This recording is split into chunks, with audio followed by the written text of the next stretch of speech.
Hello students, welcome to Golden Diversity Academy. This is Deepti Suryavanshi. Today we will talk about the classical languages. ठीक है, classical languages क्या होती हैं?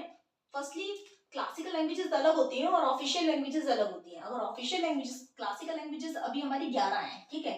और अगर हम ऑफिशियल लैंग्वेजेस के बारे में बात करें, ऑफिशियल लैंग्वेज के बारे में अगर हम बात करें तो वो 22 है according to the 8th schedule of the Indian constitution. ठीक है, तो आप याद रखेंगे कि ऑफिशियल लैंग्वेजेस 22 है और क्लासिकल लैंग्वेजेस 11 है इस टाइम पर. ठीक है, ये कंसेप्ट जो है क्लासिकल लैंग्वेज का, ये हमने यूरोप से बोरो किया है. ठीक है, 2004 में ये इंडियन गवर्नमेंट ने ये क्लासिकल लैंग्वेजेस के कॉन्सेप्ट को लेकर आई. ठीक है, अक्टूबर 2024 11 क्लासिकल लैंग्वेजेस हैं. ठीक है, अगर हम अक्टूबर 2024 के अकॉर्डिंग देखें तो 11 क्लासिकल लैंग्वेजेस हैं. According to the ministry of culture in Rajya Sabha the guideline for the classical languages.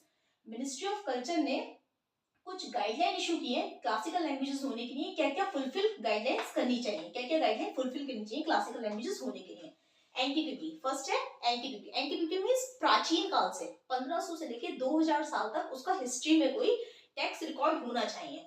Original literature, उसका एक अपना ओरिजिनल लिटरेचर होना चाहिए, वो किसी दूसरी लैंग्वेज के उससे डायरेक्ट नहीं होना चाहिए. ठीक है, कल्चरल सिग्निफिकेंस होनी चाहिए उसकी. एंशिएंट लिटरेचर, उसका सर्टेन सेट ऑफ लिटरेचर जो है वो वैल्यूएबल कंसीडर किया जाना चाहिए. किसके द्वारा? जनरेशन ऑफ स्पीकर्स के द्वारा.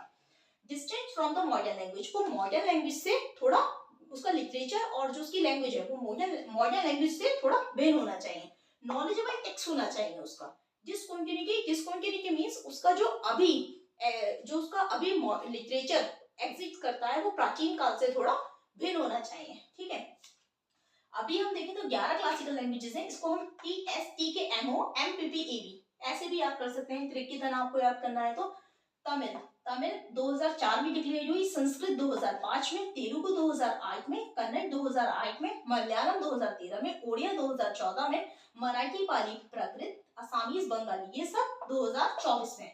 अगर अभी हम देखें तो क्लासिकल लैंग्वेजेस हमारी कितनी है? 11 है अभी अगर हम देखें तो. ठीक है, क्लासिकल लैंग्वेजेस कभी भी नंबर ऑफ स्पीकर से डिसाइड नहीं होती है. अगर नंबर ऑफ स्पीकर से डिसाइड होती तो आज हमारी हिंदी भी क्लासिकल लैंग्वेज में शामिल होती, लेकिन हिंदी हमारी क्लासिकल लैंग्वेजेस में शामिल नहीं है. इसका मतलब classical languages number of speaker से डिसाइड नहीं होती.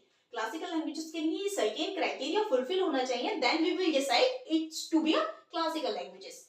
ठीक है, अभी हम देखें तो हमारी कितनी 11 क्लासिकल लैंग्वेजेस हैं. ठीक है, आप कभी भी आप कंफ्यूज नहीं होंगे. और अगर ऑफिशियल लैंग्वेज पूछा जाएगा तो 22 ऑफिशियल लैंग्वेजेस हैं according to the 8th schedule of the Indian constitution. ठीक है, according to the 8th schedule of the Indian constitution. Indian constitution के 8th शेड्यूल के अकॉर्डिंग देखा जाए तो 22 लैंग्वेजेस को हमारी ऑफिशियल लैंग्वेज का दर्जा दिया गया है और 11 अगर यहाँ पे देखा जाए तो 11 लैंग्वेज हमारी क्लासिकल लैंग्वेजेस है. पहले हमारी सिर्फ ये 6 लैंग्वेजेस को ही क्लासिकल लैंग्वेजेस माना जाता था, तमिल, संस्कृत, तेलुगु, कन्नड़, मलयालम, ओडिया. ठीक है, लेकिन अभी 2024 में इन लैंग्वेजेस को और क्लासिकल लैंग्वेज का दर्जा दे दिया गया है. That's all about today. Thank you.